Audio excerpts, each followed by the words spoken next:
Wicked Dreams by Janson Davies. Chapter 1. The Assignment. Vincent Zulu had faced down warlords with plasma cannons for arms, negotiated hostage releases in zero-G prisons, and once disarmed a bomb wired to a diplomat's heartbeat. But nothing in his Prometheus Agency dossier prepared him for this assignment. Escort the judge's daughter to Riela 8. That was the brief. No elaboration. No warning. He arrived at the spaceport expecting a spoiled bureaucrat's child. What he found was 6 scorched mercenaries limping away from a security perimeter, their armor dented, visors cracked, and expressions haunted. One muttered, "She's not normal," before disappearing into the crowd. Vincent stepped through the checkpoint and saw her. Lanie Chandler stood in the center of the terminal like she owned the stars. Tall boots, silver jacket, and a gaze that sliced through him like a vibroblade. She was beautiful, and knew it. That part she weaponized with precision. "You're late," she said, voice like velvet laced with static. "I'm Vincent Zulu. Your escort." She tilted her head, eyes narrowing. "You were just thinking I'm beautiful." Vincent blinked. "Excuse me." "You were. Just now. It's loud." He cleared his throat. "Rule 1. Don't read my mind." She smiled, unapologetic. "It doesn't work like that." Vincent glanced at the Prometheus Agency's encrypted briefing again. No mention of telepathy. Just a note. High-value target. Multiple factions interested. Delivered to Riela 8 intact. He looked back at Lanie. "Let's go." The shuttle Prometheus Rising was waiting on Pad 9, sleek, matte black, and bristling with weaponry. Its AI, Riley, greeted them with a voice like a lullaby wrapped in steel. "Welcome aboard. Threat matrix initialized. Destination, Riela 8. Estimated transit, 14 standard days." Vincent stowed their gear and ran diagnostics. Lanie wandered the cabin like a bored cat, brushing her fingers across control panels she didn't understand. He tried to brief her. "We'll be passing through contested sectors. Pirate zones, deadlight corridors. You'll need to—" "Yes," she interrupted, settling into the co-pilot seat. "I'm beautiful." Vincent stared. "What are you talking about?" "You were just thinking it again." "It's fine. I'm used to it." He exhaled slowly. "This is going to be a long trip." She leaned closer, her voice dropping to a whisper. "You have no idea." Chapter 2. Prometheus Rising. Vincent ran diagnostics while Lanie wandered the cabin like a cat in a new kingdom. She brushed her fingers across control panels she didn't understand, peered into weapon lockers, and finally settled into the co-pilot seat with a sigh. "You're tense," she said, watching him. "I'm focused." "No. You're tense. I can feel it." Vincent didn't look up. "You're not supposed to be in my head." "I'm not trying to be. You're just loud." He paused. "Loud? Emotionally. It's like shouting in a cathedral. I hear the echoes whether I want to or not." Vincent turned to face her. "Then maybe keep your distance." She leaned closer, her breath warm against his cheek. "You're thinking I'm beautiful again." He stood abruptly. "We have protocols to review." She pouted, playfully, deliberately. "You're no fun." They lifted off from the spaceport with a low hum and a burst of ion fire. The stars stretched into streaks as the ship entered slipstream. Vincent activated the security grid, encrypted their coordinates, and locked down external comms. He was methodical, precise. Lanie watched him like a bored goddess. "You always this serious?" she asked. "When I'm protecting someone who's wanted by half the galaxy, yes." She tilted her head. "You think I'm dangerous?" "I think you're unpredictable." She smiled. "That's fair." The first few hours passed in silence. Vincent monitored the threat matrix. Lanie explored the ship's lounge, the observation deck, the med bay. She returned with a cup of synth tea and curled up in the co-pilot seat again. "You're wondering what I can do," she said. "I'm wondering what you've already done."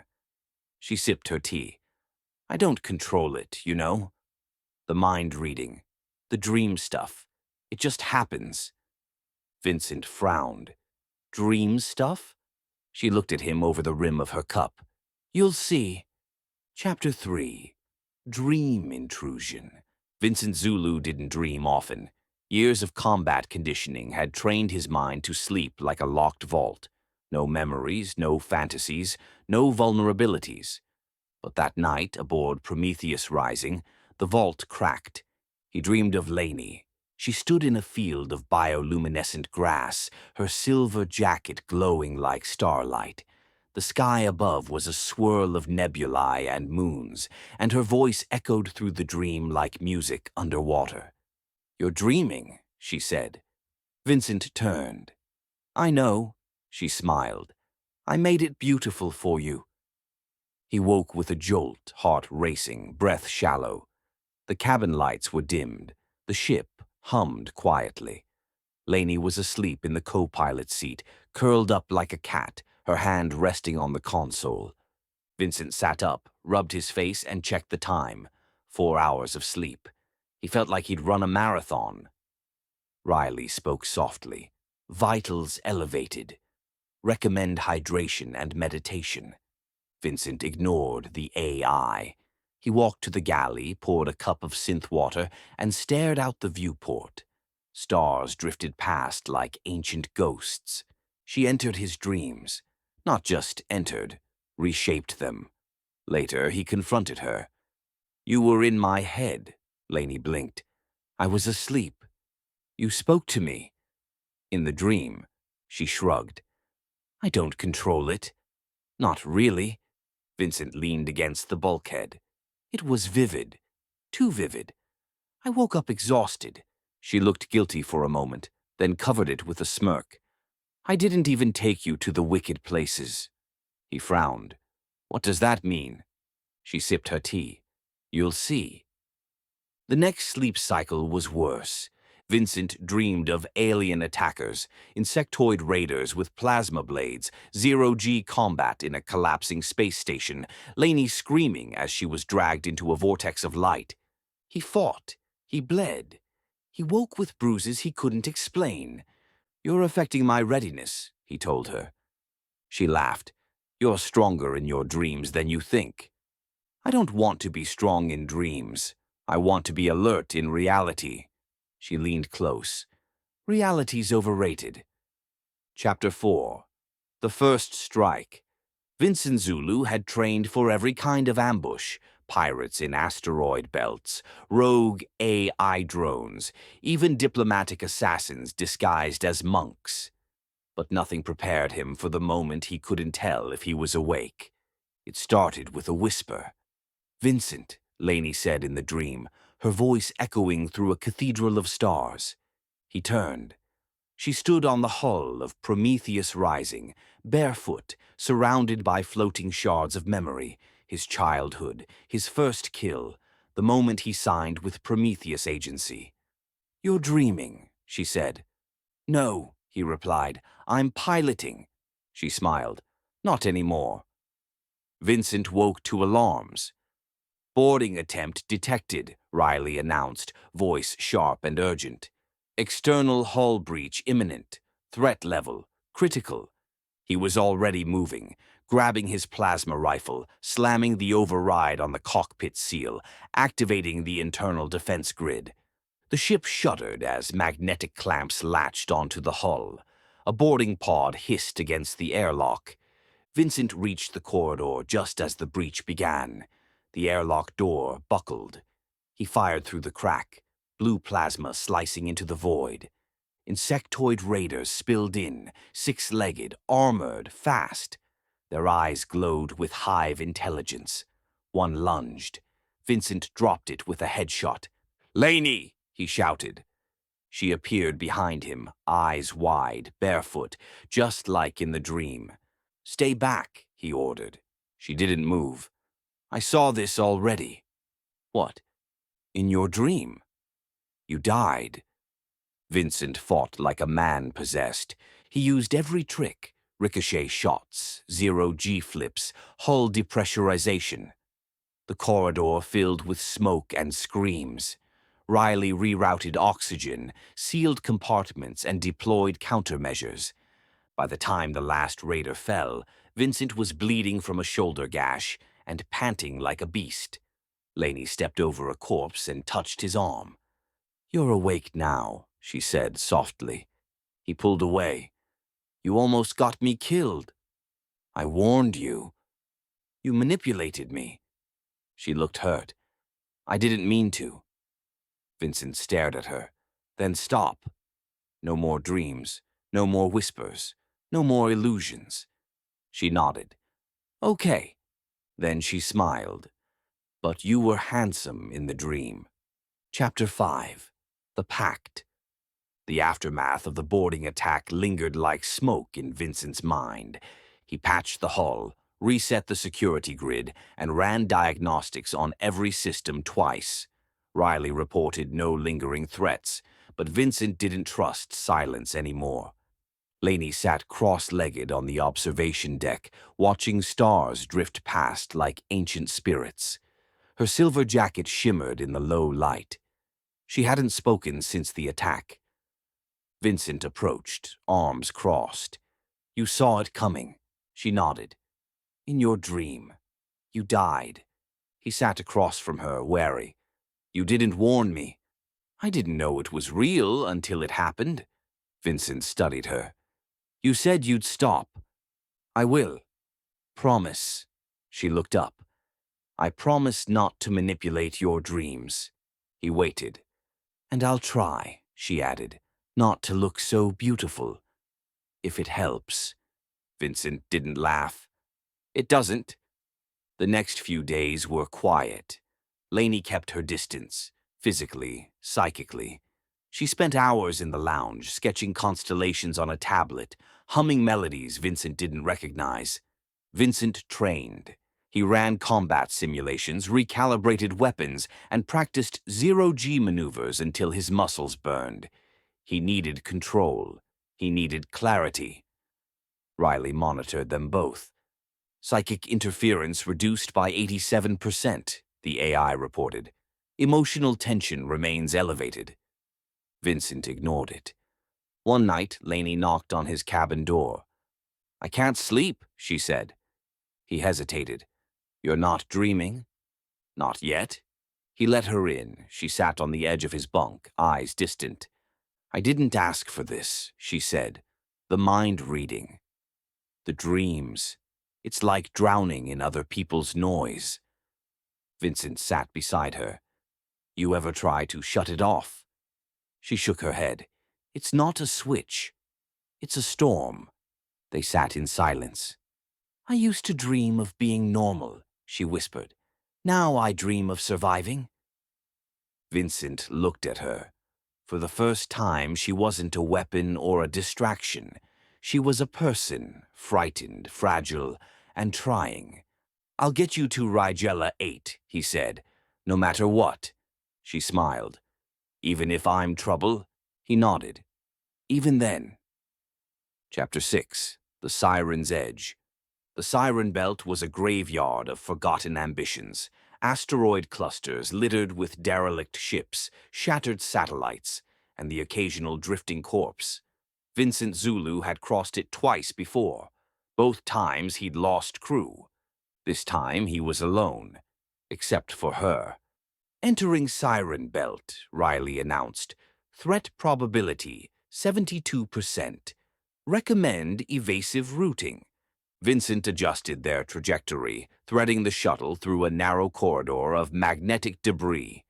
The stars outside flickered like dying embers. Lanie stood behind him, arms folded, gaze distant. "You feel it?" she asked. Vincent didn't look up. "Feel what?" "The pressure. The mines, the ghosts." He glanced at her.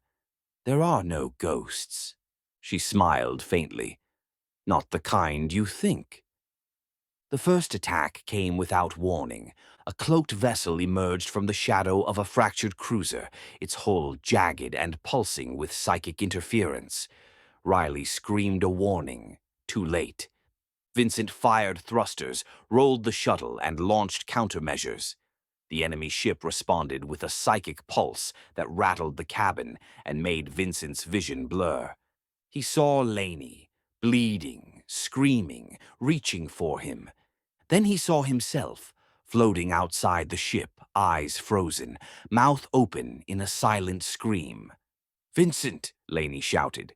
He snapped back. The pulse had triggered a dream state overlay, a weaponized hallucination. "They're dream sensitive," she said. "They're using me to get to you." Vincent gritted his teeth. "Then shut them out." "I'm trying." The battle was brutal. Vincent fought in two realms, physical and psychic. Plasma blasts tore through the void while dream echoes clawed at his mind. He saw alternate futures, fractured memories, and impossible deaths. Lanie joined him in the dreamscape, reshaping it into a battlefield of fire and memory. She summoned walls of light, illusions of escape, and echoes of Vincent's training. "You're stronger here," she said. "I don't want to be." "But you are." They destroyed the enemy ship with a final volley. Vincent's aim true, Lanie's interference severed. The wreckage drifted into the belt, swallowed by silence. Vincent collapsed into the pilot's chair, drenched in sweat. Lanie sat beside him, trembling.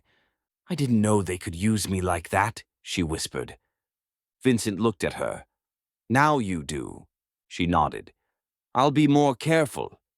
He didn't respond. He was already scanning for the next threat. Chapter 7. Echoes of Riela. Vincent Zulu hadn't slept in 36 hours.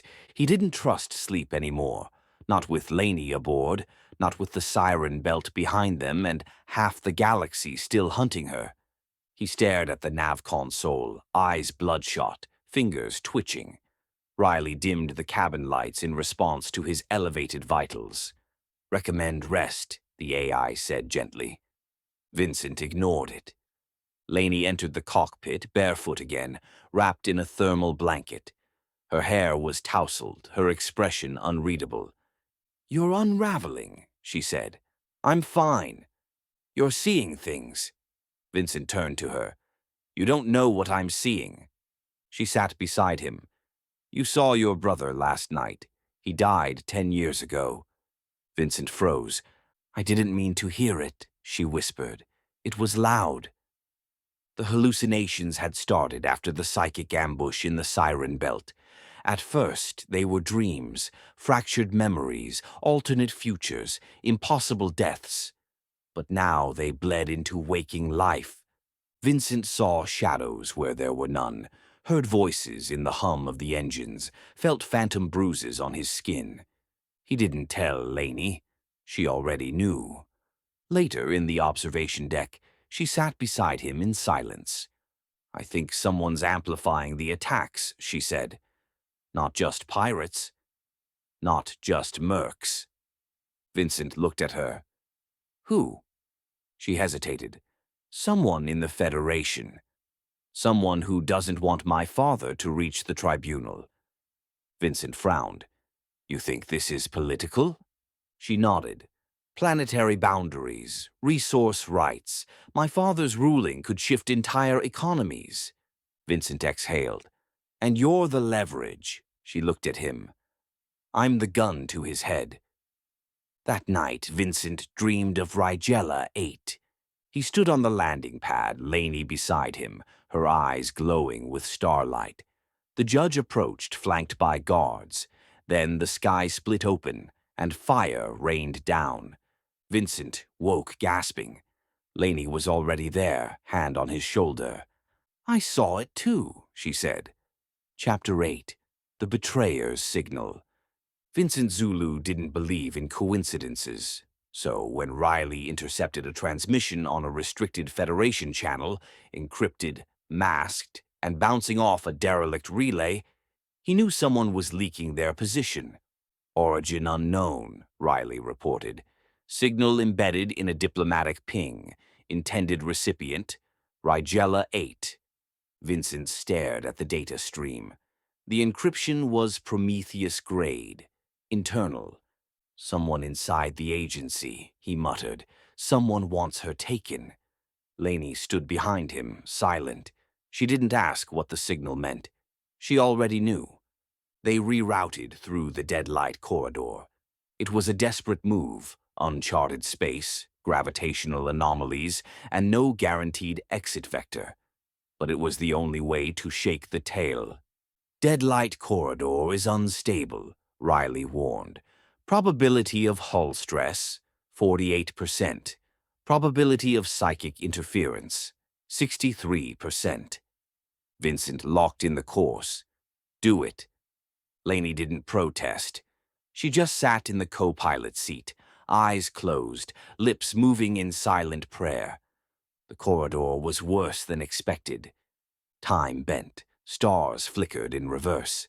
Vincent saw echoes of himself, older, younger, bleeding, laughing. Lanie's presence pulsed beside him, her aura flaring like a beacon. "They're watching," she whispered. "Who?" "Everyone." A rogue vessel emerged from the distortion, not pirate, not mercenary. Federation markings, but wrong. Twisted. Rewritten. Vincent armed the weapons. "They're not here to negotiate," Lanie touched his arm. "They're here to erase." The battle was fast and brutal. Vincent fired blind through gravitational folds. Riley rerouted power to shields. Lanie screamed as psychic waves tore through her defenses. Vincent saw her memories, childhood in a glass palace, her father's tribunal speeches, the moment she realized she could hear thoughts. He fought harder. They escaped with a fractured hull and a scrambled nav array. Vincent collapsed in the cockpit, bleeding from his temple. Lanie knelt beside him, hands glowing faintly.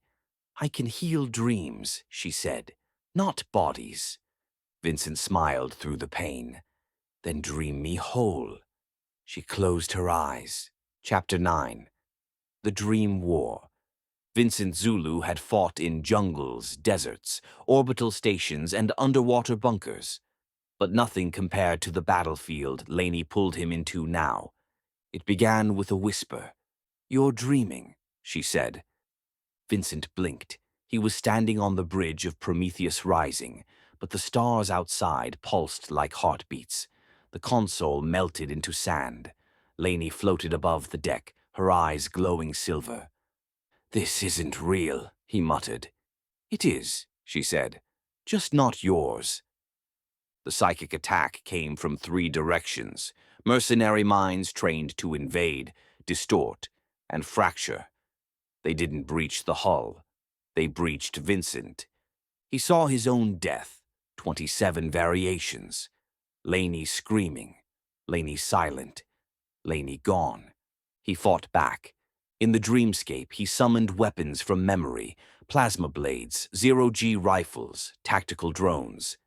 Lanie reshaped the terrain, a burning city, a frozen moon, a cathedral of light. "They're trying to drive you mad," she said. "Good luck." "I'm already mad." In reality, Vincent's body convulsed.